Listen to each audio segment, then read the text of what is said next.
Γεια σας παιδιά, καλώς ορίσατε στο δεύτερο online meetup της Greek Cryptocurrency Community εδώ παρέα με το MakerDAO.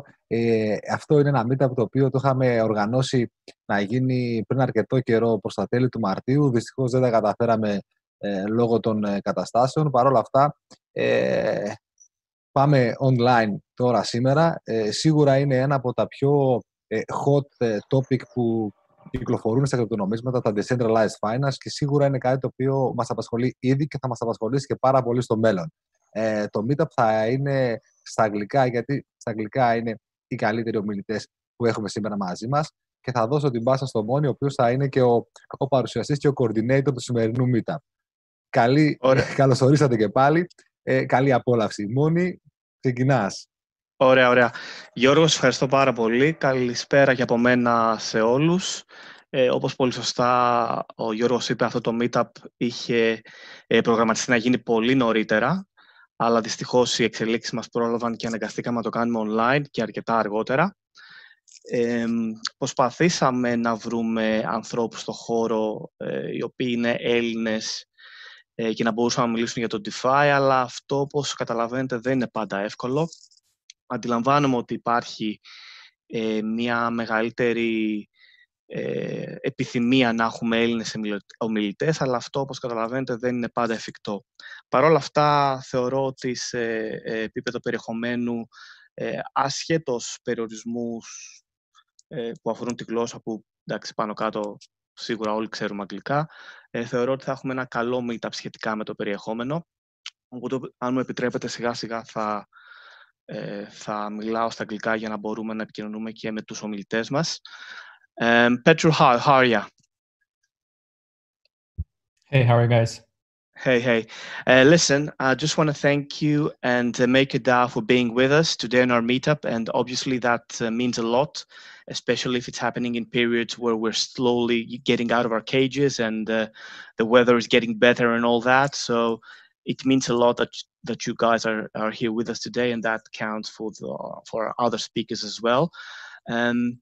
I don't want to delay the flow of the meetup. I'm just going to hand it over to you, and you can give us a more detailed overview on MakerDAO.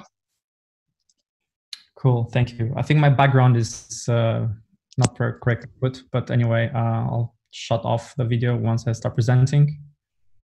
So let me share my screen.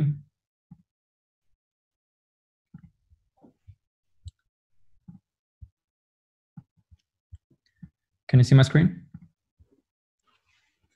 Yes, we can see your screen perfectly. Awesome. So before I get into this, let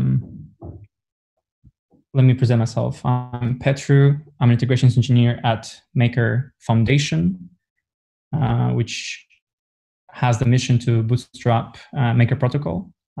So that's the difference between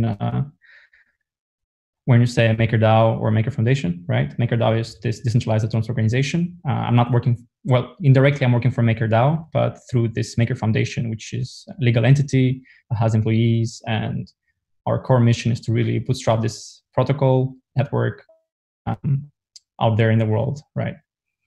And clearly with that, the goal is to create this decentralized, unbiased world currency that everybody can use anywhere, anytime they want, right? And that currency is DAI.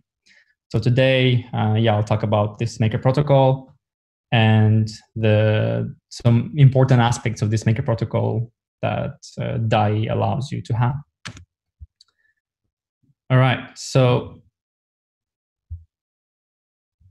now I just want to kind of walk you through quickly what this protocol does, what Maker protocol does in a way. So we basically allow anyone to deposit collateral assets into the system. So far, we have 4 types of assets. Recently, we've just added wrapped Bitcoin. So you just add that to the system, you deposit it, you can check some parameters against that collateral assets you added, and then you can mint your own DAI. You can become your own bank, let's say, right? Use that DAI for any purposes you want. And then clearly, if you want the collateral back, you pay it back, plus paying a stability fee to the system, and then you can withdraw that collateral.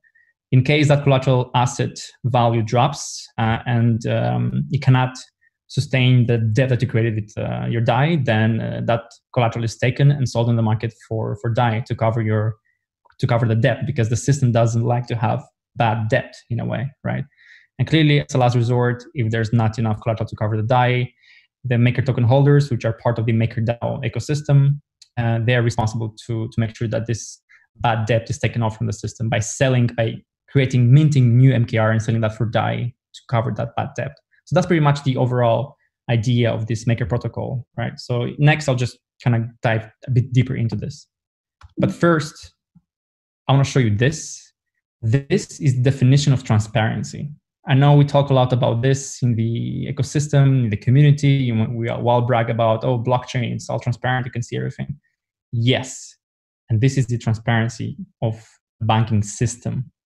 That's our, I guess, main shield, let's say, compared to the legacy world financial institutions, right? That we are all open and transparent and everybody can see what's happening, compared to the old institutions where you have no idea what they do and how they do it or what technology they use, right?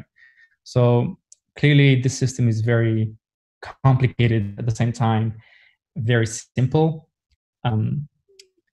But it's, it's great. So from this protocol, now any entity basically can build an interface that interacts with this protocol. We at Maker Foundation, we build this Oasis app where you can easily interact with this Maker protocol by going there and depositing collateral assets and basically interacting with your position, your vaults, right? But besides us in the Maker community, Maker community, distrust community, DeFi anyway, we have other applications out there like DeFi Saver. They also interacted with the protocol, right? DeFi Saver.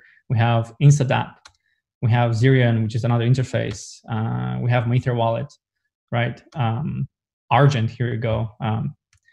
So that's what allows to have a transparent protocol that gives that ability to basically, have anyone interact with it in the way they want it through the interfaces they want to create.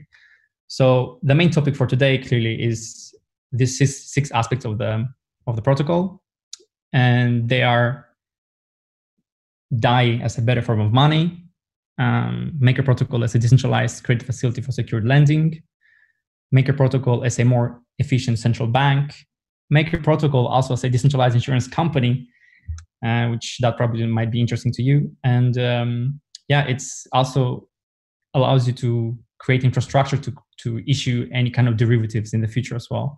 And clearly, lastly, DAI is a low risk bearing asset as well.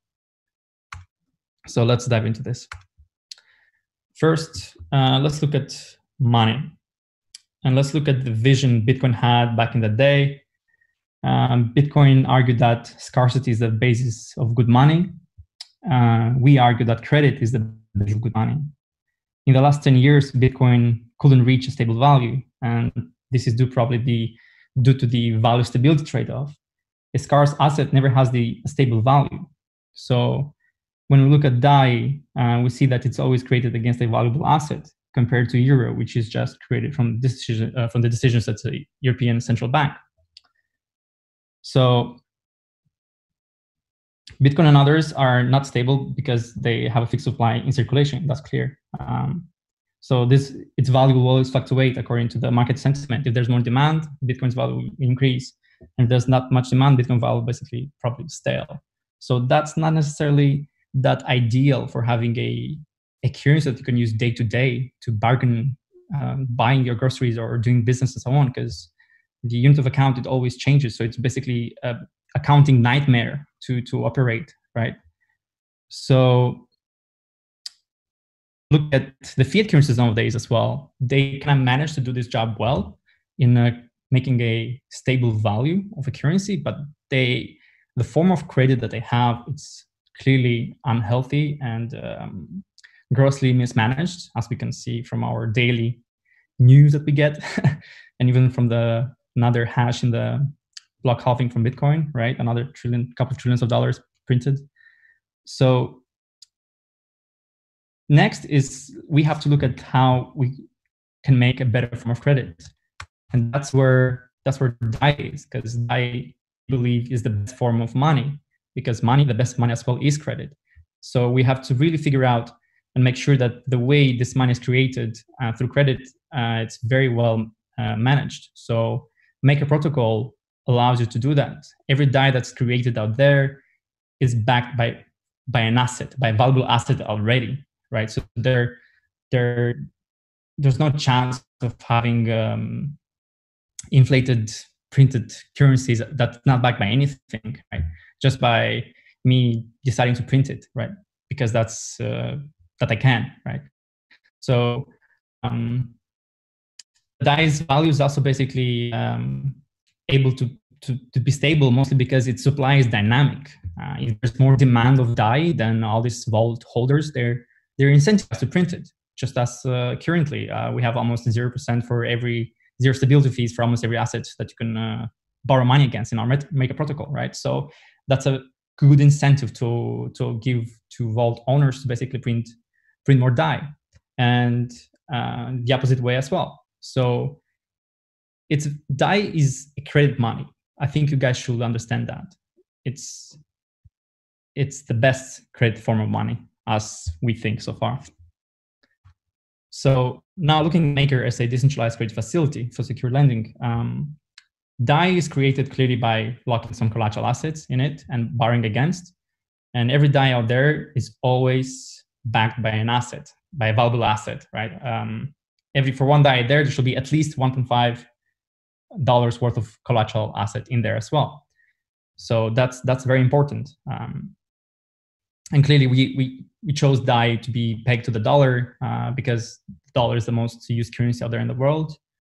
So that kind of makes sense. And clearly, if you want to get your collateral, you have to pay back your DAI plus a fee to retrieve it. So now, in case the collateral asset that backs your DAI is dropping in value, and that makes your position to be a bit risky in terms that the DAI that you borrowed now, it's probably more valuable than the money that you put it to back it up, then a liquidation happens. And what happens there is you have a set of system keepers, let's say, let's call them market bots. We call them keepers, where they closely watch these positions, and when they see that they are underwater, then they call the liquidation for them.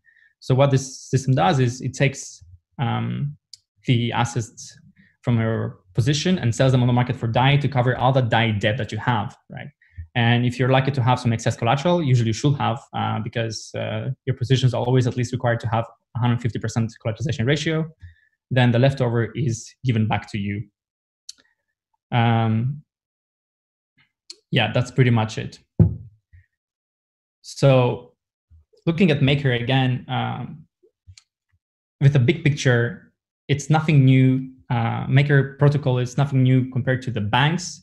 The only difference that we have is we just use the latest technology called blockchain that allows you to better build this digital automated infrastructure for the bank that makes it work better. So we completely eliminate the counterparty risk in this case through this decentralized central bank called Maker Protocol in a way. And clearly our vision is if ICOs and STOs were programmable shares, they want to be programmable shares for the future. We want to be the programmable credit for the future. We want Maker Protocol to be this hungry beast that basically can eat every token out there, and people can use that to become their own banks, to create their own positions and use DAI for their day-to-day. So yeah, the trust in DAI is really backed by this decentralized pool of diverse collateral assets. That's what DAI makes it. That's what makes it stronger in a way, right? So looking back at the March event we had, we suffered a market crash, and if we had more collateral assets in it and that were not correlated, DAI would have been even stronger. DAI would not have off-pegged so much from its peg, right? So that's very important for MakerDAO as well, is to really create a diverse pool of collateral assets to make DAI stronger. Because if you have a stronger DAI, then you have a higher demand for it, and it slowly will become an internet currency that not just geeks use it, but also real entities, real enterprises, real projects, real businesses, and so on, let's say. And we slowly see this happening, which is fantastic. Yeah, so again, Maker, it starts to become a more efficient central bank than what we have, and that's truly our vision here. Even the first point, like, we eliminate the possibility for creating money from nothing, and that's very important. And clearly, with the development of all this new value in the world from different companies, people can now tokenize everything. We have this revolution of tokenize everything, right? I think we're at the right spot to basically empower all those special tokens, special securities to really take fruit from their value, right? Through the form of DAI. So that's also very cool. And because we act as this decentralized bank, but then we don't have any intermediaries in there. The monetary policy of DAI, it affects the user directly right away, instead of going through waves, through intermediaries, the way the current situation in the legacy world is. You have a central bank, but then you have intermediate banks, commercial banks that basically, parades through between each other. So that's completely eliminated. You now, like, everyone can be a commercial bank, right? Everyone can be a banker. And we have the saying, be your own bank, right? And this is true. This is truly happening with Maker Protocol. And we don't see any other protocols out there, or even fintech applications that say be your own bank. No, that's legacy world, that's API connections, nothing else. Here, you're truly given the power to be your own banker, right? So again, good DAI is collateral. You should really think about that. Like, if you want to have a stronger DAI out there that it's not dependent on market fluctuations or anything, then you really have to think about the diversity of collaterals that you have to add in the system. So that's paramount to the survival of this currency. So as currently for around 110 million DAI, we have around $400 million worth of collateral assets into the system. You can see here that majority of it still backed by Ether, mostly because, clearly Ether is the most liquid asset out there, and it's kind of easy to create money out of it compared to other tokens. We also clearly recently added more tokens, but we are very early in this process.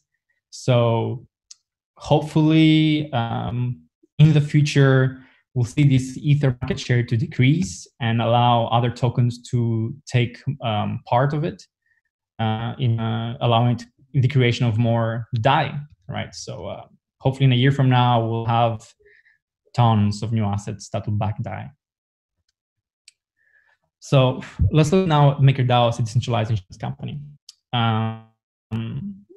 Maker token holders, they also have an important role in this protocol. They, in a way, are the governors of this system. They decide parameters to the system. They decide what collateral assets to be added to the system.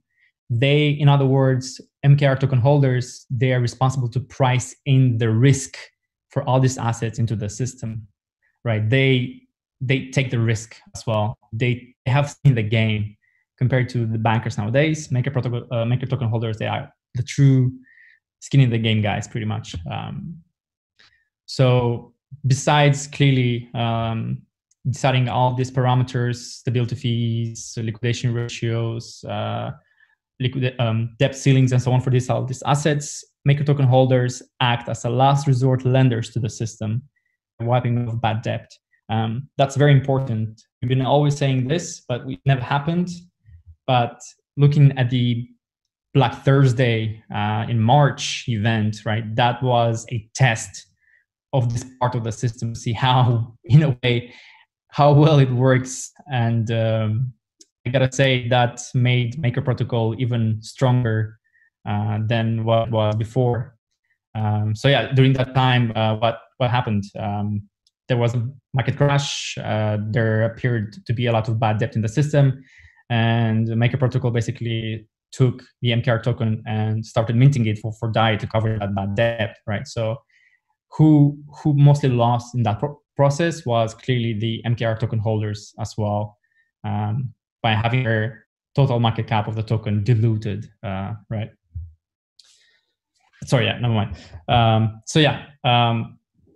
MakerDAO is also a decentralized insurance company. So we, in a sense, Maker token holders, they really have managed to create this truly peer-to-peer cash for the internet out there, right? After all these many years. And so let's look now at Maker as a trusted derivatives factory. So as you know, if you want to create DAI, you have to lock in some collateral volatile assets in the system. But now if you revert that process, if you deposit a stable currency into the system and you direct the price feeds of the protocol to some sort of asset, and let's say Tesla stock or Apple or whatever, then you manage to create some derivatives, some synthetic assets. So clearly, this also is a very powerful instrument. This allows anyone in the world with internet access and crypto to be exposed to any asset that he wishes to be exposed to. Clearly, given in accordance that the MKR token holders, they vote in the system to add those kind of price fees and so on. But it's very possible. The next important thing of this new multi-collateral DAI system is this DAI savings rate. Now, you as a basic DAI holder, you can go and deposit your DAI into the DAI savings rate contract and start earning interest on it, just like you could probably go to Compound or any other DeFi platforms out there, right? The only difference between us and them is that there's no risk of a bank run or liquidity risk into the protocol, because when you actually deposit that DAI into the DSR contract, the DAI is actually just sent to the DSR contract and it stays there. It's taken out of the supply of the currency, because the goal of this DSR instrument actually is to be another monetary policy tool for the MKR token holders to make sure that the value of DAI, the stability of DAI, is held strong, right? So the DSR, it's beneficial for the basic DAI holder, but it's also beneficial to the MakerDAO protocol because it's just another lever to allow MKR token holders to control the monetary policy of DAI. So that's very good. So let me kind of show you a bit of the user flow of this DSR. Anyone who holds DAI, doesn't matter who, individuals, entities, whoever has a Ethereum wallet, they can basically transfer their DAI into the DAI savings rate contract. That DAI is actually sent there, so you don't have the DAI anymore, but you have the DAI locked into the contract. So you as a holder of the DAI, you always are in control of it. Second, you just start earning according to the variable rate set by the Maker holders, right, in the system. And basically you have it there. And this is just a small screenshot. I took it from back in the day when our rate was more than 0%. So it's a nice way to, to start saving on your cash. So DAI truly becomes this powerful currency that you can basically store your wealth in, right, and not be dependent on inflation or so on, let's say, right, compared to, let's say, Argentinian pesos or so. So that's very cool. So clearly, if you want to take that DAI out, you just withdraw it from the contract in addition to all the interest rate that you earned. So talking a bit technically as well, when you send that DAI to the DSR contract, DAI is actually burned from the DAI token itself, right? Because the token contract, the DAI token contract is connected to the Maker protocol. So when you make that transaction to the DSR contract, which is clearly part of the Maker protocol itself, DAI is burned, right? So then DAI basically is just registered in the accounting system in Maker protocol, and it has your balance, and then it basically adds a rate to your balance according to the variable set rate, right? So clearly, when you want to take that DAI out again, then a new DAI is minted in addition with a rate that you earned as well, right? So that's kind of how it works in the background as well. So this is some stats regarding the DAI locked in DSR. So we launched multi-collateral DAI last year, 18th November. And when DSR was a bit higher, we see that almost half of the DAI token supply was locked in DSR. But now when the DSR is 0%, we still have some DAI locked in DSR, which is kind of weird. I don't know why. But we can see how powerful that was for clearly for the users themselves, but also for the MKR token holders to manage the DAI monetary pools. So yeah, keep an eye on it, and let's mint some DAI, and then we'll have this DSR rate going up again. And yeah, this is just some example from LoanScan, where you can actually go and some interest now on your DAI if you want to. Yeah, there's many other platforms out there that gives you interest based on their own markets, not from our DAI savings rate, for example. So yeah, that's another interesting metric. If you follow DeFi closely, that's one of the main sites to go and check out what's going on as well. Even though, as you can see, we had this kind of crash in March, we're all up again, striving to reach that 1 billion and growing. So DeFi is definitely didn't stop at all yet. That's an interesting metric as well I want to show. Here is the DAI, single collateral DAI that we had before, and we just see the volume that it had on these DEXs, which is very impressive. And this is the DAI launched, multi-collateral DAI launched. It's still up and growing. So after a year, I definitely believe that DAI will be again on the top position there as well. Another interesting thing I want to show you, I really like this personally. It always gives me motivation to continue working in this and making the system better and better. It's the analogy to the internet back in the day, right? This is from 1983. The internet was very small, clearly, right? And then this is internet in 2005. Yeah, we've seen an explosion of connections, and the internet itself basically went huge, right? So this is the same thing happening now in all these DeFi protocols. We slowly see this emergence of small corners that each one has their user base, but then everybody kind of starts interconnecting and interutilizing all these different protocols together, which is fantastic. So this is actually the network for decentralized exchanges. That's Oasis right there. And this is the network for the DeFi protocols, which is also, you can see it has a booming growth, which is, I believe, fantastic. And yeah, another interesting stat I want to show you is that we are still very early in this. We're doing progress, all of us here, every day, yes, but we're still very early. So I guess we really have to tokenize a lot of assets in there and add them to the Maker protocol in order to reach at least a dot in this diagram right here. So yeah, I would like to finish this with a conclusion. The problem with money has never been the process by which it's created. The problem has been with the trust we place in these institutions that create the money. Maker offers a solution to this problem without reinventing the wheel. So yeah, thank you. That's our kind of goal here at Maker Foundation, to really allow Maker Protocol to be this tool that everybody can use to be their own banks, in a way, to empower individuals across the world. Mm-hmm. So yeah. Thank you very much, Petru. This was all very concise and helpful.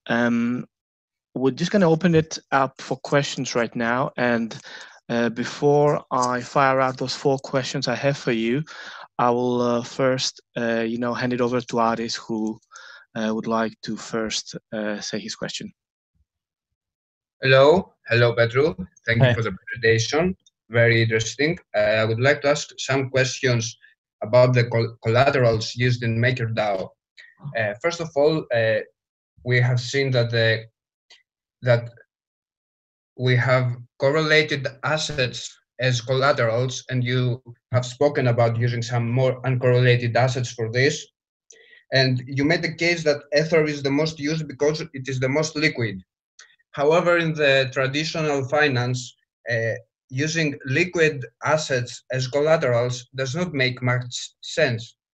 The preferred assets that are used for collaterals are illiquid, such as houses or expensive equipment, which is a question about the assets that are chosen. Also, I would like to point out that 10% of the total collateral is USDC at the moment, which is a centralized stable coin. And now with the introduction of wrapped BTC, which is another centralized issued asset, we are starting to get to a point that a significant percentage of the collateralization is produced from centralized assets. Will this be a problem in the future? Do you think that there should be some limits on the usage of centralized assets and the ratio they have to cover? I think these decisions are definitely have to be taken by the MKR token holders. They're the primary governors in the system. How Maker Protocol is built, Maker Protocol is built in such a way that it can accept anything, and it has the proper tools set in place to manage these assets in the way best possible. Ether is used as the main currency, mostly because this Maker Protocol is built on top of the Ethereum blockchain, and the most liquid token on this blockchain is Ether, right? So that makes total sense. The addition of this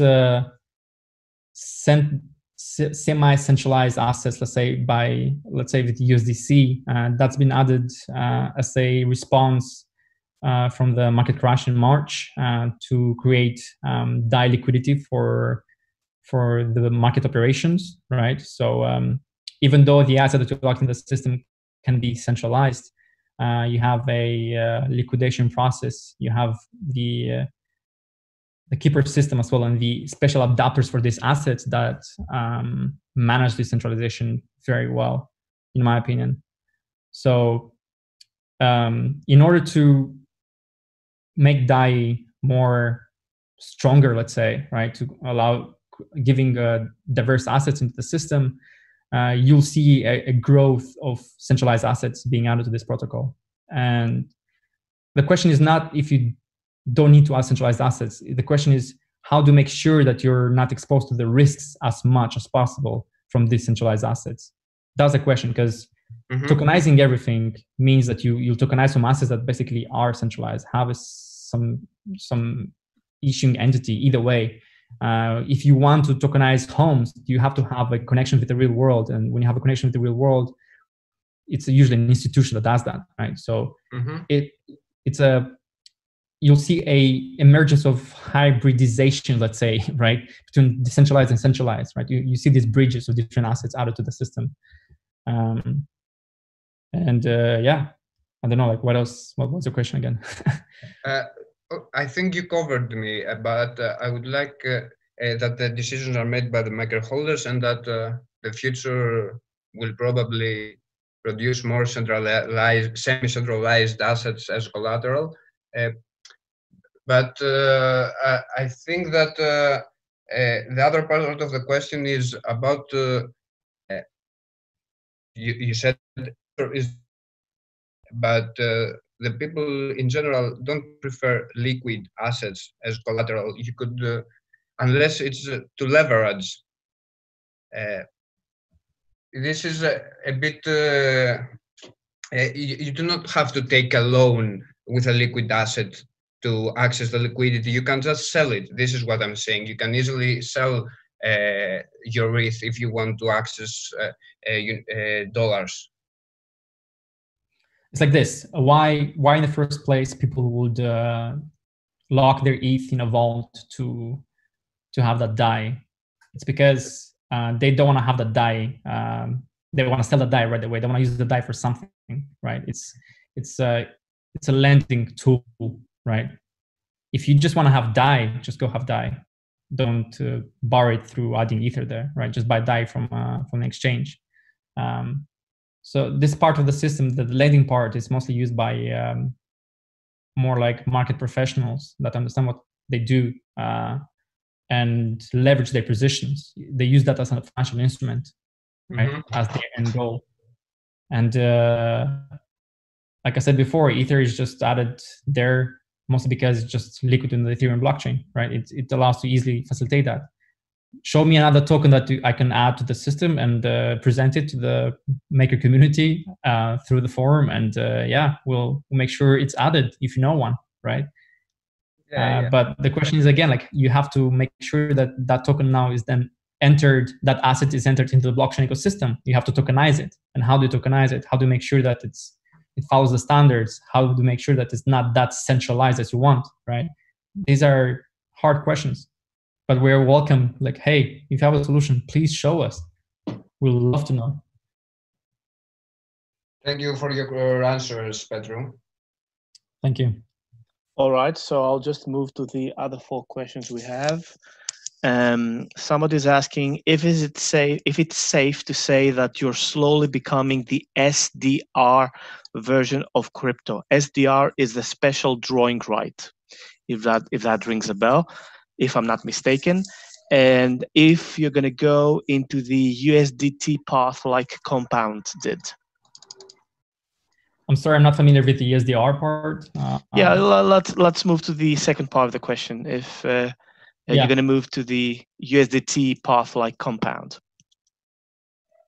I think Maker Protocol and the Maker token holders themselves, they'll take all the necessary measures to accommodate the market demands and needs, right? That's the power of this Maker Protocol. You can take these assets and add them to the system to use them for the right purposes.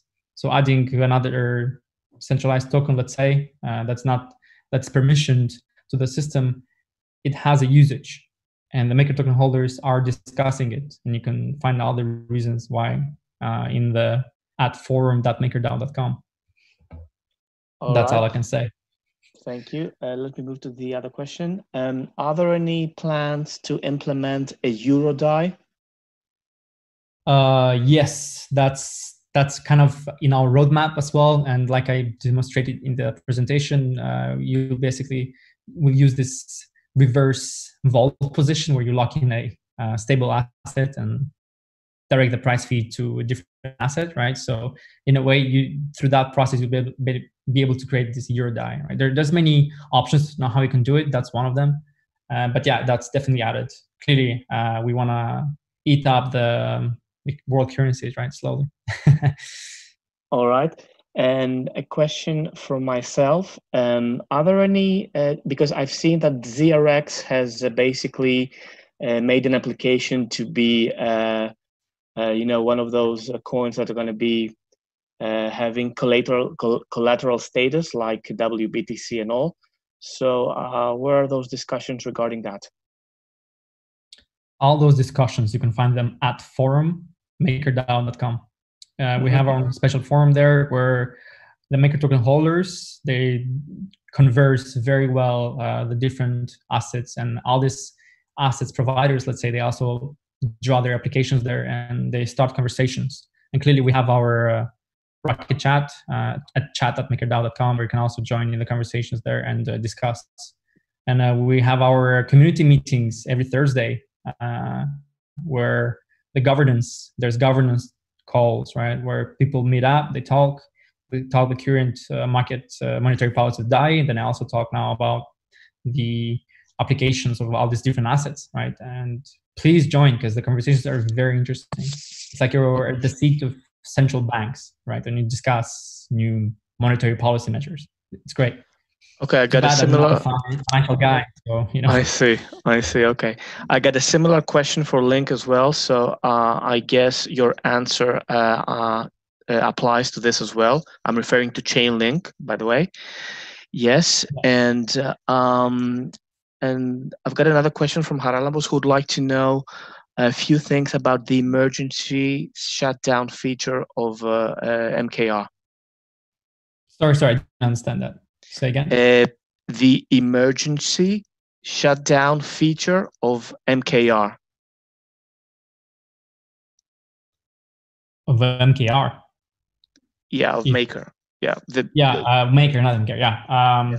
Well, yeah, emergency shutdown. It's a tool set in place for Maker protocol and for Maker token holders to shut down the system in case the market is making the DAI peg to completely go nuts, or there's a really crazy market crash of some of its collateral assets, or some other reason that creates a lot of bad debt in the system, right?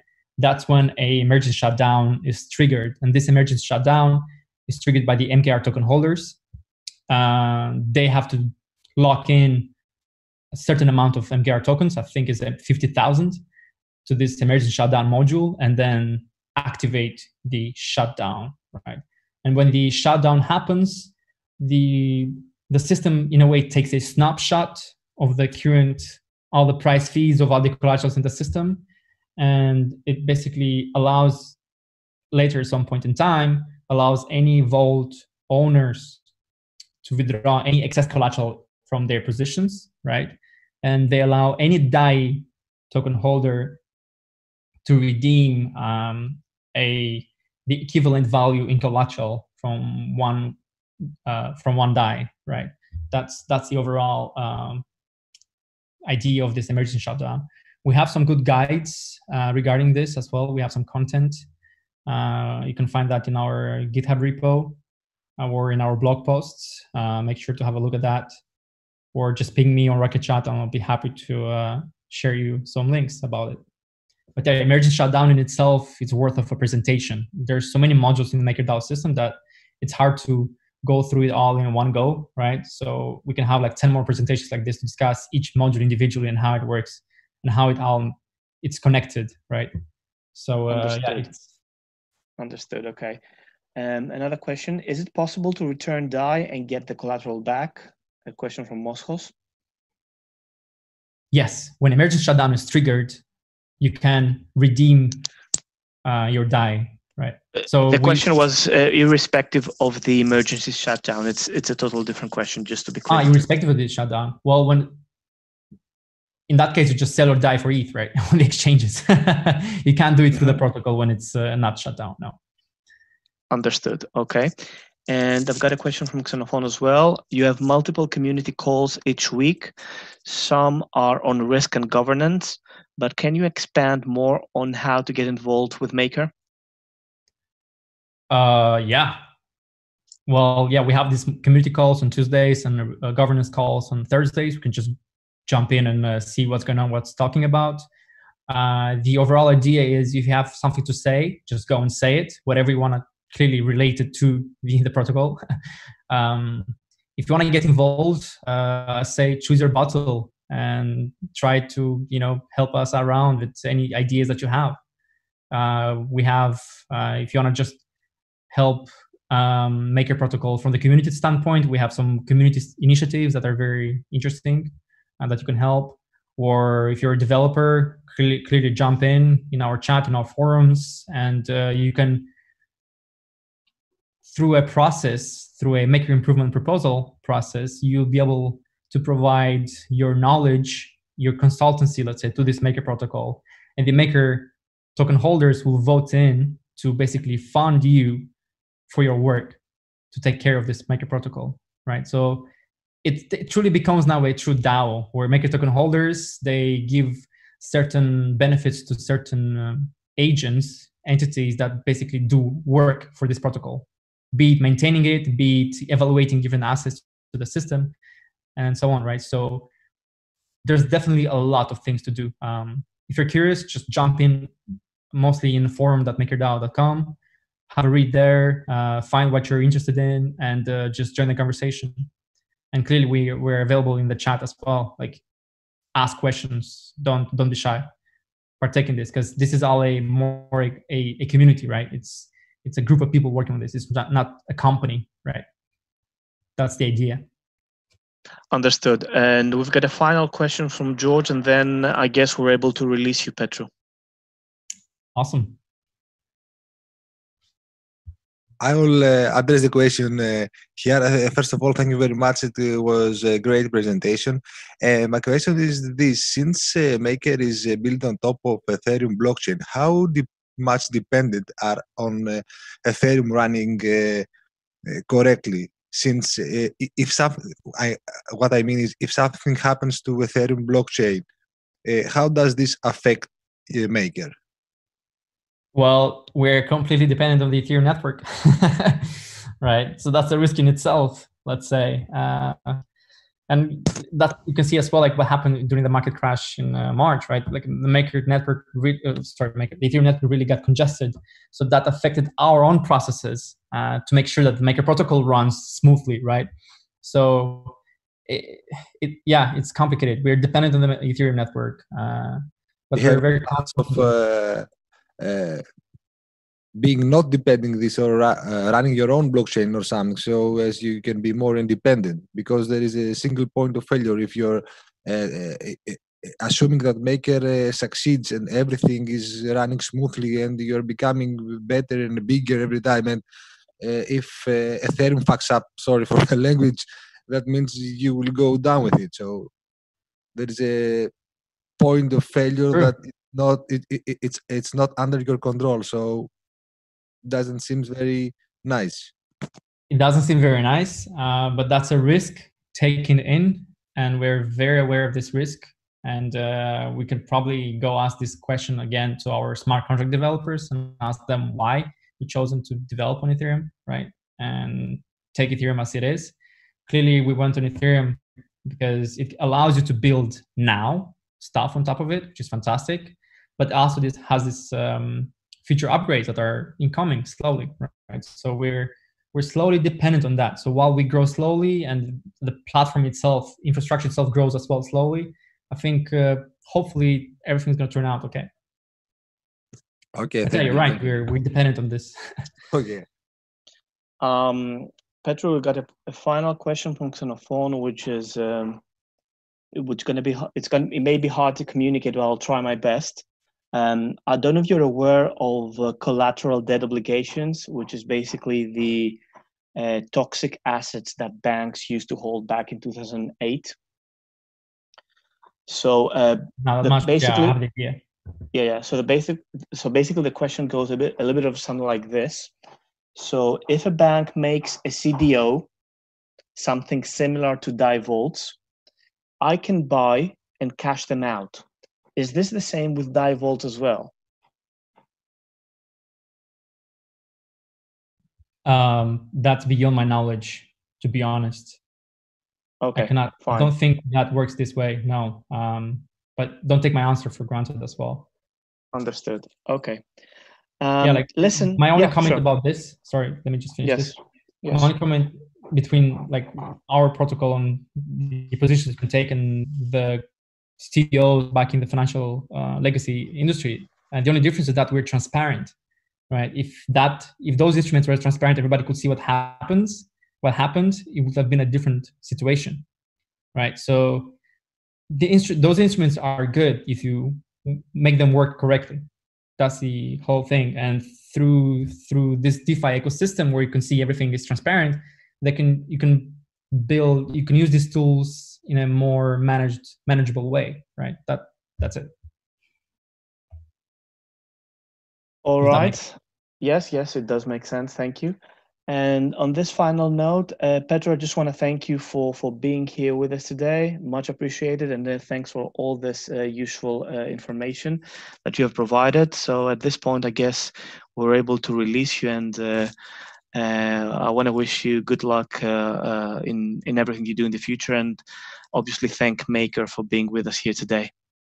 Yeah, thank you. Thank you again for having me, guys. Have a good one. Cheers. Good.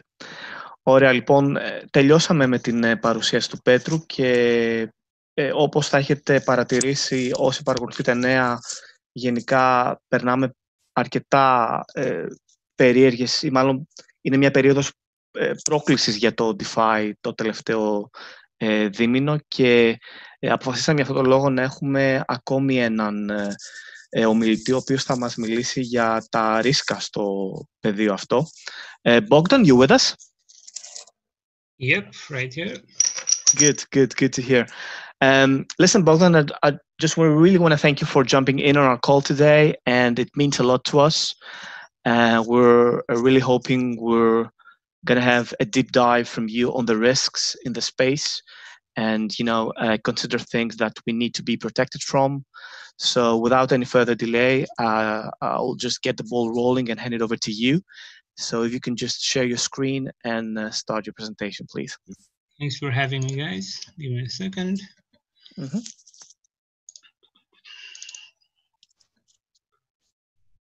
Okay, so the obligatory, can everyone see my screen? Yes, we can see your screen well. Perfect. So, yeah, I'm going to be talking about taking risks and leveraging opportunities in DeFi, and especially in DeFi lending, and having data as being the driving factor behind the decisions you take. Now, a quick intro. My name is Bogdan Gheorghe. I'm a data scientist. I joined ConsenSys in late 2018, which is something I always remember as being right at the time when ETH was under $100. So that's probably the reason why I look sad in that picture on the right. I helped build the infrastructure and tooling at Alethio, an Ethereum data analytics project, and spent the last 6 to 8 months adding a DeFi flavor to all of the products we were building.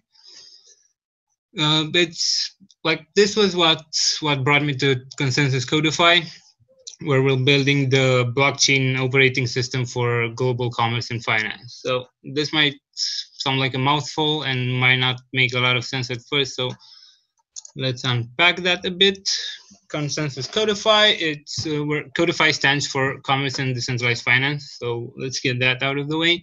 We're looking to allow people to take advantage of the innovation that decentralized tech offers. And how we're doing this is it revolves around 4 different modules, the ones that you can hopefully see on the screen right now. The first one is called Codefi Assets, basically digital assets, meaning the tokenization of different asset classes. This way, blockchain native tokens and the wrapped tokens would allow the creation of new financial instruments.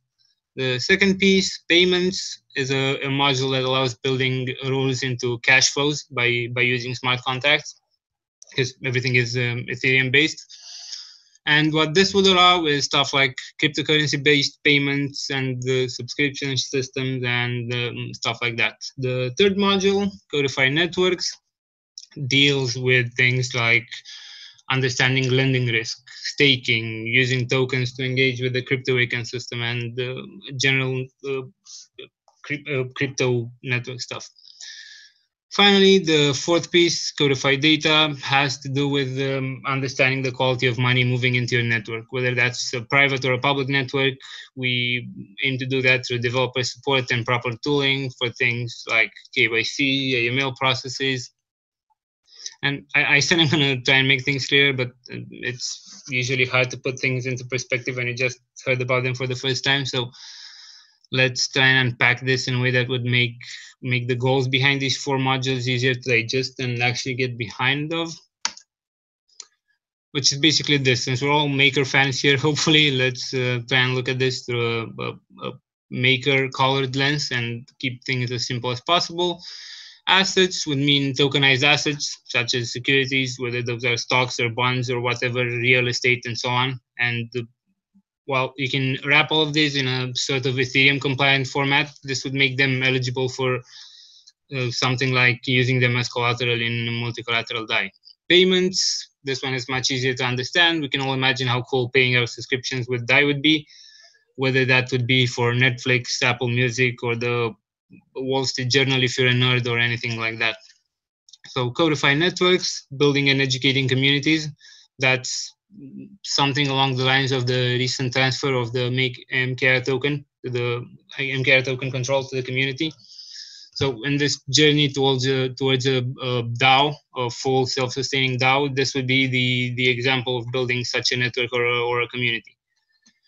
And finally, I'm not actually going to stress the fourth module, the data module now, because it's obviously in the title of the presentation, so you know there's going to be more about that. Now, everything I just said is happening in this broader context of decentralized finance. But what exactly is the value proposition of decentralized finance? So Standard & Poor's, besides doing credit ratings and the S&P index, we all know and watched take a dive in this past months, also does this global financial literacy survey. So, and the last one showed that worldwide, only 1/3 of adults have a sort of basic degree of understanding of financial concepts. This obviously, financial literacy is higher among the well-educated and those that already have access to and actually use financial services, but it would still leave a couple of billions of people completely unaware of the current financial landscape. So what open or decentralized finance promises to do is offer an alternative to those services, whether those are loans, savings, insurance, or whatever. Making them accessible to anyone that has an internet connection is a cool proposition in itself. And presumably this process will also help the literacy problem, because you can actually expect financial literacy when it only makes sense under the presumption of financial access, right? So expanding financial access would eventually mean expanding financial literacy as well. But there's a caveat to that. Financial literacy comes on a spectrum, and although more tech literate than the average Joe, the crypto community has kind of shown that it's not exactly the brightest when it comes to investing their money. It's not just about the users, because it goes both ways. Users are not the only ones to blame. The ecosystem was doing no one a favor when there was a bunch of schemes and scams and all sorts of people looking for ways to part other people of their money. So as a general rule, the maker crowd is a bit more educated than the rest of the herd, but in the more general DeFi ecosystem, where would you think the average user is from the BitConnect to Buffett scale? So the same people that were selling their houses in 2017 during the crypto boom and going nuts for ICOs, are they ready to manage financial instruments and use them effectively?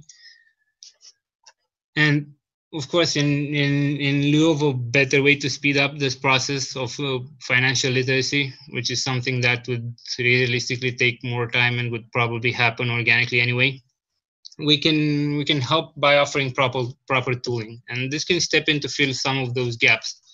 And tech companies aren't focused on fixing the literacy problem itself, but we can help mitigate the sort of effects that financial literacy or lack thereof has through building tools for people to use. So there's obviously no such thing as proper tooling without proper data. So we firmly believe in the importance of data in managing risk and informing decisions. How this works is, well, first of all, it would allow the creation of more powerful risk prediction models, a sort of passive component of the whole tooling, the whole toolkit. But combining those with a more active component, like having access to real-time data, would allow for better prevention and eventually easier damage control. So what this means is that if you monitor things close enough, you can have a better chance of catching bad stuff before it happens.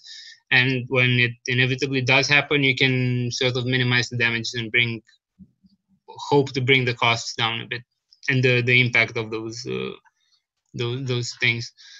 And second of all, having a holistic view of the entire ecosystem kind of improves the outlook, because knowing where fires can actually spread and the routes they can take ahead of time, you have a better chance of actually coming up with a plan to stop them, or if push comes to shove, actually minimizing their effects. Okay, so all of this data modeling and data talk sounds difficult enough without having to bring the blockchain into the picture. Now, obviously, there aren't just advantages to this marriage between blockchain and finance, because blockchains store data in a specific way, and we literally have no option but to deal with the primitives that it gives us. Let's take this diagram, for example, and let's say the pink boxes are the blockchain. The gray box is sort of more lower level indexed blockchain data. The blue one is a bit higher level data, like lending protocol data, and the turquoise box is what most of those orange little smiley faced users want to open, actual aggregated actionable data. So tapping into the pink boxes and pulling data into the gray one is a difficult thing to do in and of itself, and it would require a kind of a mature infrastructure layer, which is represented by that first arrow. And building and maintaining that infrastructure is a problem that not a lot of people are prepared to tackle. And why that is? Well, it's because indexing infrastructure is kind of costly, and it takes a lot of time to build. And even so, you'd have a ton of issues to take into account, and then a lot of plates to juggle at the same time. Things like delays and reorgs and syncing issues of the nodes and a bunch of other fun stuff that only someone that tried to do this can come up against. So making sense of that gray box data and turning it into blue box data is another issue altogether, because once you've managed to build a proper infrastructure to index the data, you'd have to impart meaning on it. And in order to do that, you have to stay in touch with all the developments in the space, and we all know how things happen lightning fast in DeFi. Contracts change, protocol mechanics change, and pretty much everything can change over the course of a week. So there's an interpretation layer required as well, which is that that second arrow in the diagram. Now, I said that most of the users and businesses are interested in higher order aggregated data, and I call that actionable data, and basically the stuff that you can find in the turquoise box, and that requires an aggregation layer.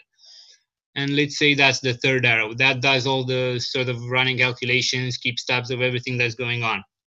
And finally, getting data to the consumers is done to the last arrow, which is the consumption layer. And the way we aim to do that is through rapid deployment APIs, custom dashboards, and all sorts of other types of flexible and scalable solutions.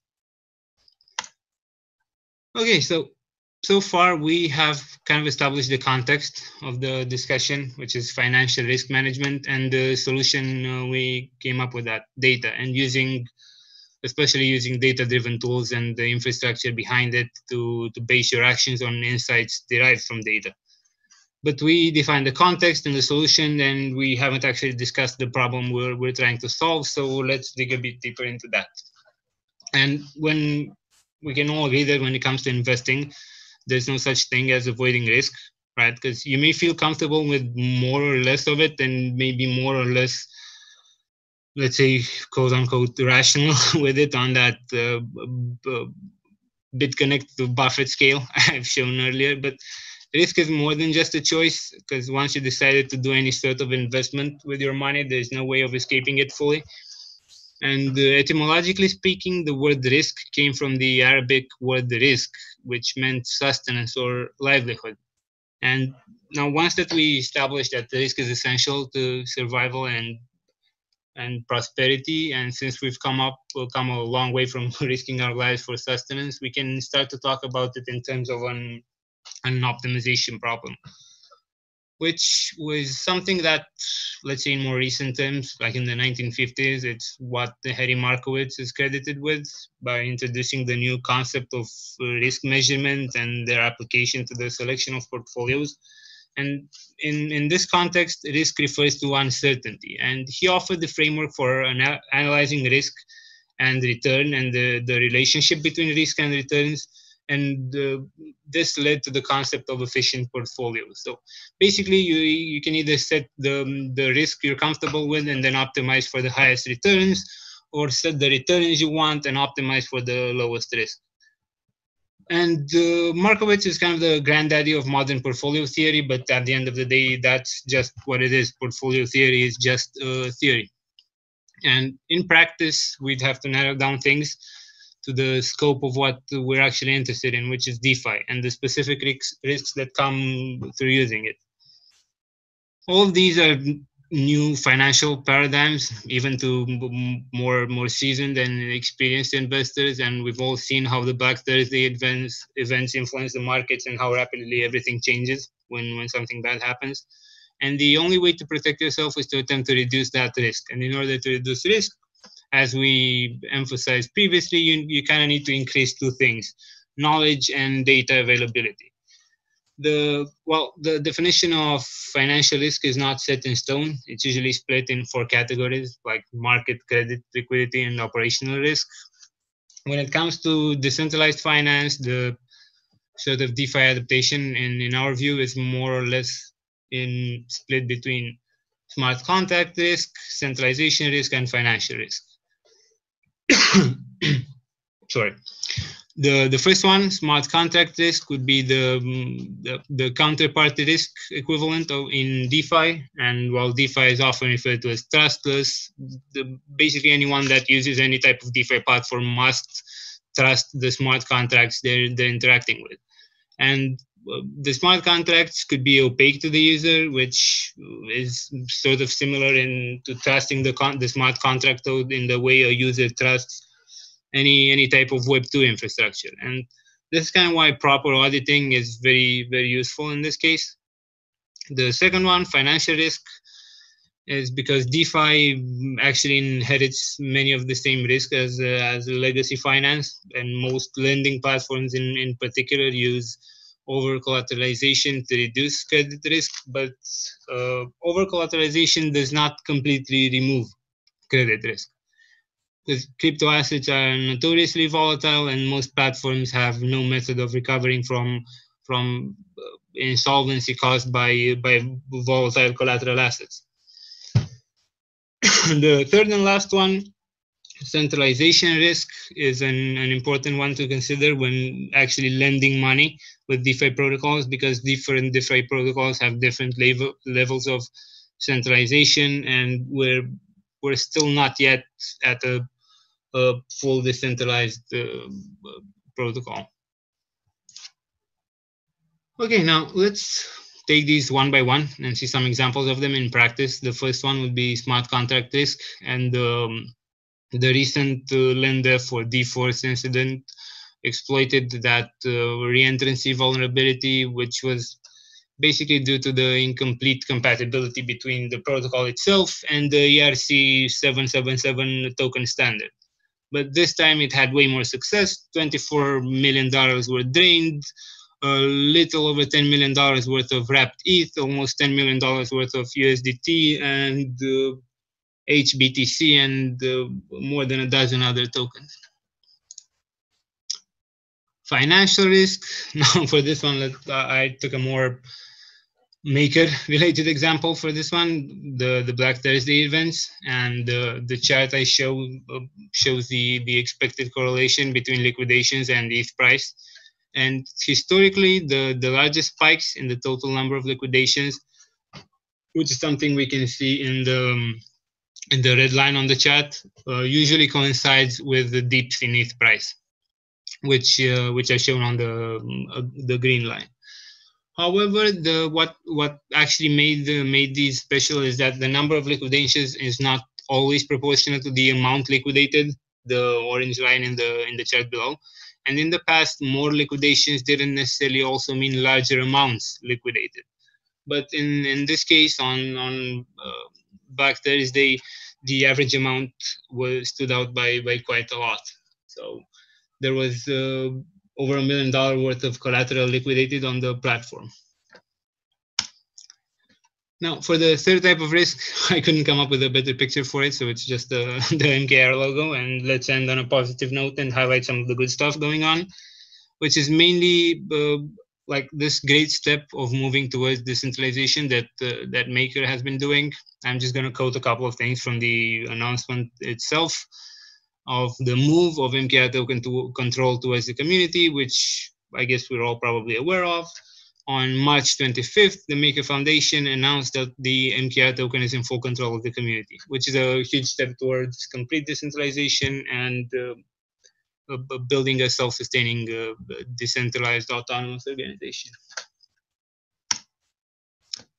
Now, for the end of this, let's just say there's more to DeFi lending than chasing rates and profits. First of all, we can agree that being educated on stuff is the key principle and most important principle of investment advice, and drawing lines in the sand between classical or decentralized finance is irrelevant when it comes to being educated. There's also no such thing as a free lunch, so take advantage of the advantages, let's say, of these new financial opportunities to compound wealth. We'd have to accept the risks associated with investing, especially when it comes to new financial paradigms. So when we toy with new stuff, we can expect new problems. And we have to be wary of the novel mechanics introduced, such as flash loans, because we saw compounds suffer from illiquidity. We saw maker CDPs suffer from liquidations because of flash crashes in ETH price, which is something that's unusual when it comes to getting a parallel with the classical finance. And we also saw the LendDev exploit, seeing millions in funds being stolen. So, but in the case of LendDev, there's sometimes a happy ending, and we can see that on the chart at the bottom, because at the end there was all the funds were eventually recovered because the hacker returned them, and yeah, everything turned out well. But we can't always hope for these happy endings. Despite all of the security incidents I mentioned, and this is just a couple of them, all of them happened on DeFi protocols, and though all of them happened recently, we probably all know about the BCX hack and all of those other ones. This industry is still very positive about the opportunities in DeFi and the whole momentum it brings to Ethereum as a platform, and not just DeFi. And we're just trying to do our best to help the community with some tooling, as I've mentioned before. So we started with Codefi Compare, which is an app that kind of helps you compare DeFi lending protocols at a glance. I know the previous slide said there's more to DeFi than chasing rates, but you can still evaluate interest rate opportunities here. And at the end of the day, profit is still driving most of the involvement of the community. So have at it. The caveat I made to that was staying safe when doing that. So knowing what you sign up for means that we created the DeFi score and the methodology behind it. This takes the 3 types of risks I mentioned before and creates a score based on the data and assigns it to all the lending platforms. And what this does is just it assesses technical and financial risk. It's completely open source, so you can all contribute to it if you want. And finally, Codefi Inspect is a way to facilitate user trust into the lending platforms by compiling code audits, basically details of all the powers that admins have over the protocol and so on. So this is an attempt to mitigate the centralization risk and help people do that. And it's also a community-driven initiative. So if you see anything wrong, or if you want your favorite protocol added, just go ahead and submit a pull request. And yeah, you can check them all out on the Codefi website. Yeah, the end. So thanks, thank you all for listening. Any questions you might have, you can either find me right now or through Telegram or email. You'd have the best chances of finding me on Telegram. So. All right, thank you very much, Bogdan. This was all very helpful. Sure. I've got a question from Xenophon for you. Actually, I need to, yes. So what are the best resources for DeFi people on risk management? And where can I find out how to measure and manage crypto risk? Well, I'm a bit biased, obviously, because I've been working on the DeFi score methodology for quite a while, and I'm a bit proud about that. So I'd obviously recommend going to defiscore.io and checking that out. And it's also open for community contributions. So if anyone with a bigger brain cares to contribute, then it's we're more than happy of taking those contributions in.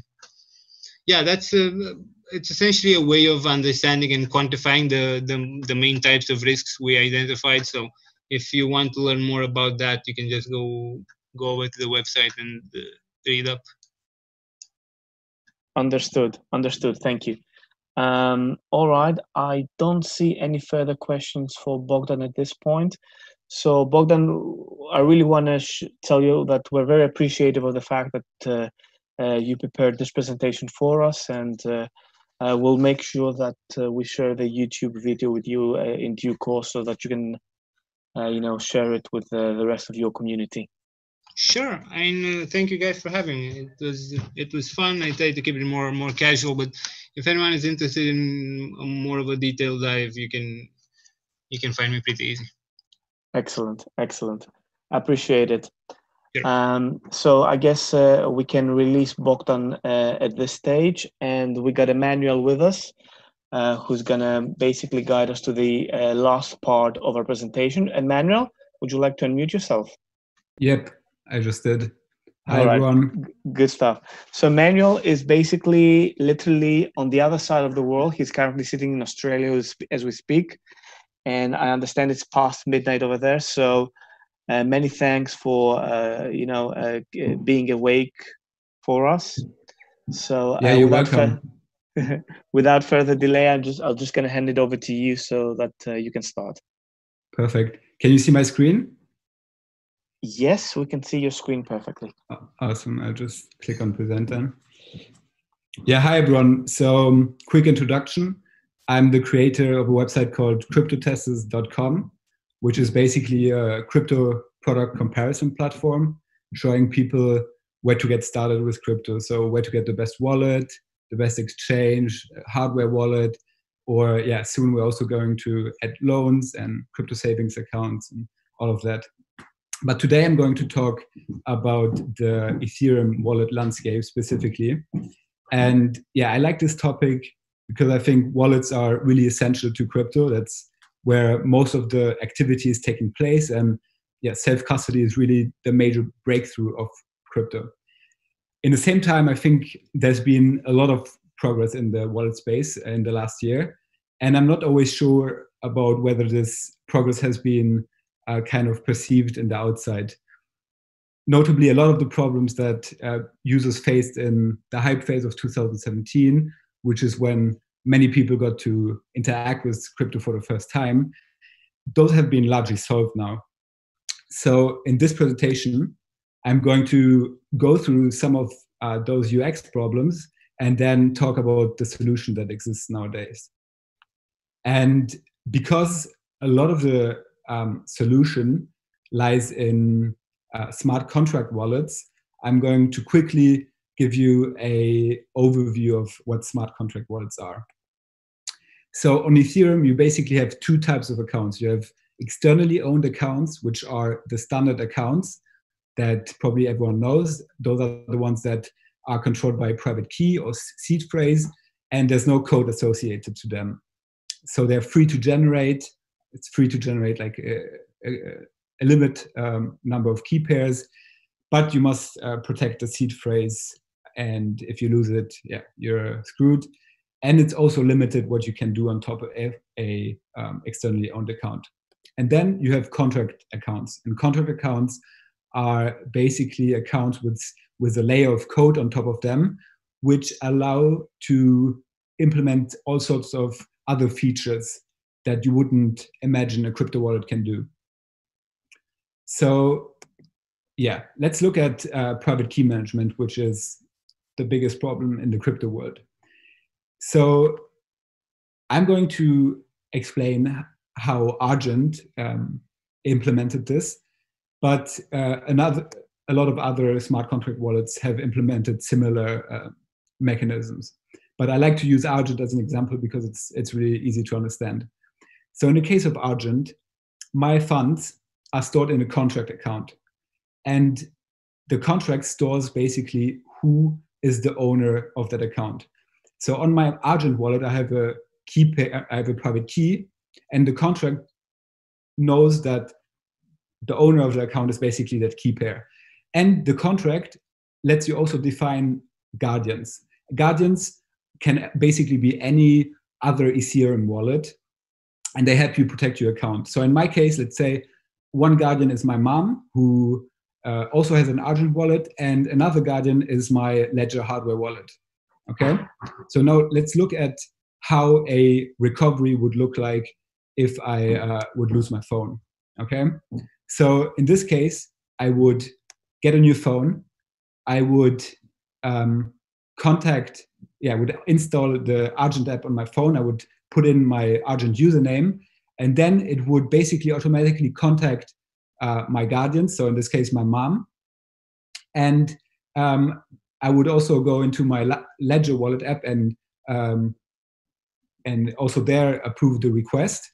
And if those two people have basically approved that I am the truthful owner of my wallet, then the contract account sets a new owner, and the new owner is basically that new private key that is generated on that new phone. So I'm talking about private keys, but this is all abstracted away from the user. So the user does never see a private key. That's a big innovation. And guardians can also help you do other things. So for example, they can block fraudulent transactions. So Argent lets you set daily limits. For example, I can say I don't want to spend more than $10,000 a day. And if I do spend more of that, then that I would have to go through a similar procedure than with the wallet recovery, where my guardians would have to approve it. I can also ask my guardians to freeze my account temporarily if I lost my phone or something and I'm not sure whether it's lost. And I can also whitelist certain addresses so they are not subject to that limit. And so really a lot of cool things. And of course, this would be trivial if it was a custodial wallet, but this is not a custodial wallet, right? This is all on chain and fully non-custodial. Okay, let's go over to the second problem, which is gas. So as we all know, Ethereum transactions cost gas, whether it's a simple send transfer or a token swap, every transaction costs gas. And this is a major hurdle in user onboarding, especially if you think about use cases such as gaming. You don't want to educate every user about how to get crypto, go to an exchange, go through KYC, withdraw that crypto to your wallet, etc. You want to abstract all those concepts away. Another problem with gas is that it's only payable in ETH. So often you find yourself with a wallet where you have all sorts of tokens, DAI, USDC, BAT, whatever, but not ETH. And then you can't even go to decentralized exchange and buy some ETH there with your tokens, because for that you also need gas. So you have to go through a centralized exchange, and it's not perfect. So what exists nowadays is a concept called relayers, and relayers allow a third party, so a dApp or a wallet provider, to send a user transaction to the broadcast it to the blockchain and pay for the gas costs themselves. So from the user perspective, it's all the same. You initiate a transaction from your wallet, but it's actually just a signed message, and the real blockchain transaction gets submitted by the relayer. And this is really cool. So for example, Argent, they have a system where they pay the transactions that happen inside the Argent app themselves. Then you have, for example, Ethereum, they let you pay the gas costs in all tokens. So for example, you can pay in DAI.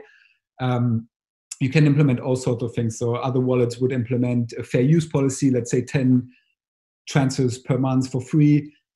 This is, you can, and Reddit, for example, Reddit recently announced their token and native Reddit wallet, and they use a decentralized relayer network to abstract gas away for their users. So wallets have two options. They can either build their own relayer, or they can plug into a decentralized relayer network, which is called the gas station network, and pay. That's basically the easier option for wallets.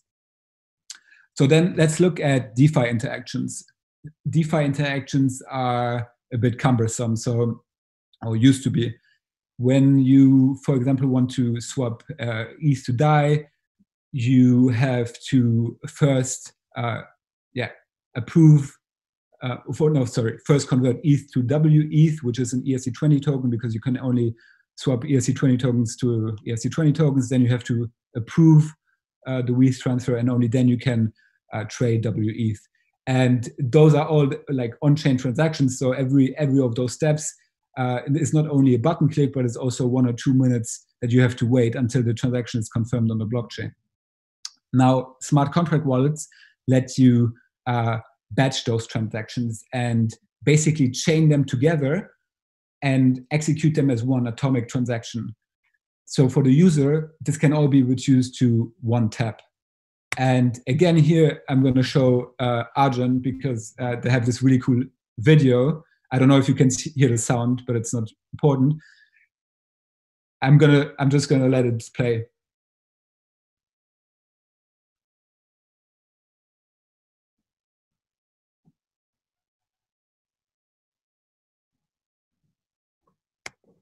So yeah, that was basically the process to open a Maker vault that Petru also mentioned before. And in the MakerDAO, for example, this would be a more complex process, and Argent, which batches those transactions together, has made this super seamless. So that's really cool. Another problem, the last problem, cryptic addresses. So Ethereum addresses and crypto addresses in general are hard to remember. And yeah, they're easy to identify and process for machines, of course, but not for humans. And if you look at every industry in the past where like long numbers existed, they've always been abstracted away. The most famous example is perhaps the domain name service, which resolves domain names to IP addresses of servers. So the user doesn't have to remember an IP address, but just a domain. And this also exists on the Ethereum network nowadays. There's a protocol called the Ethereum name service, and what that does basically is, it's basically a complement to the domain name service. So it didn't completely reinvent the wheel, but it builds on top. And they have basically bought a top-level domain called the .eth domain, and they distribute. I'm skipping a step here, but yeah, basically there's a smart contract on the Ethereum network, which is called the ENS registry, which is sort of a phone book with all the Ethereum names and the corresponding crypto addresses. And wallets can then integrate the Ethereum naming service, and wallets that have it integrated can then resolve Ethereum names to crypto addresses. So as I can, for example, just send money to alice.eth instead of a complicated number. And wallets can integrate that functionality, but they can also give Ethereum names to their users. So for example, Ethereum, they bought the auth.eth domain, and they can then distribute subdomains to every one of their users. So for example, I am Emanuel Coen.auth.eth, and that is one way to get an Ethereum name for free, basically. Argent also gives them, and Dharma, I think, is also going to give them soon. And then you can also go to the Ethereum naming service DApp, and there you can buy there's like an auction system to buy domains that end with .eth, and then you're the owner. And those proceeds go basically to the Ethereum naming service foundation, which develops the protocol. And there are also other top-level domains that you can use on the Ethereum naming service, which are .xyz and another one I can't remember. And soon they're also going to work on .com extensions. So for example, you could, if I would own I do own cryptotesters.com, I can implemented in a way that people can send money back directly to my to the crypto wallet where I manage all the crypto of my company. So this is pretty awesome. The Ethereum naming service ecosystem keeps on growing. There are other startups that are trying to build competitors to this, but I think the network effects here are really too strong. There are, like, this screenshot is from 2 or 3 months ago. I bet there's like 20 more. Even Bitfinex, like a big crypto exchange, but basically every major wallet and exchange has implemented it. This was basically it. There are lots of other progresses. I think, for example, fiat on-ramps in wallets are a big progress, so people don't have to go through an exchange anymore. They can buy crypto directly from within a wallet. There is Wallet Connect, which is a protocol which allows mobile wallets to scan a QR code and basically port their wallet to a desktop dApp. So it's really this cross-device usage that is optimized. But there are also still challenges. I think, as Petru has mentioned, scalability, it was a huge problem in the past, like CryptoKitties, of course, but also recently with the network congestions where people couldn't liquidate their CDPs anymore, etc. So I think this is at the moment the biggest UX issue, but even there are a lot of solutions being worked at. So if you followed, for example, Synthetics, the decentralized exchange is is experimenting with optimistic rollups. Loopring is experimenting with ZK snarks, and Ethereum 2.0 is also slowly catching on. So yeah, bright times ahead. Good. Emanuel, you're getting some very nice comments on the YouTube chat on your presentation, and indeed this was all very, very nice. So thanks, Emil, for all the information, and of course for preparing the presentation. I got a question from somebody who would like to know, what are your 2 favorite wallets? My 2 favorite wallets. That's a good question. Well, definitely Argent and probably Ethereum also. Okay. And there's another question by the same person asking, what's the biggest downfall for Argent? The biggest downfall? Okay. I'm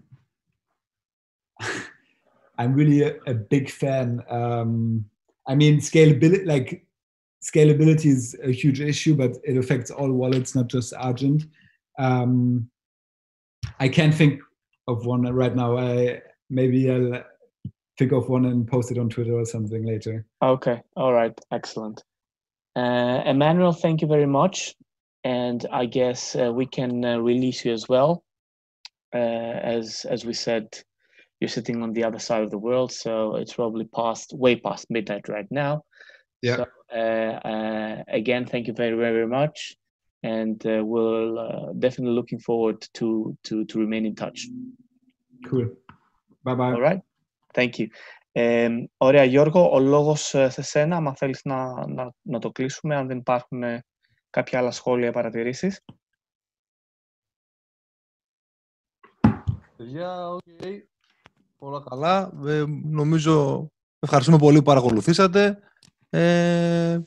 Αν δεν υπάρχουν κάποια άλλα σχόλια ή οτιδήποτε άλλο που θέλει να πει κάποιος, μπορούμε να ανανεώσουμε το ραντεβού μας μέχρι την επόμενη φορά.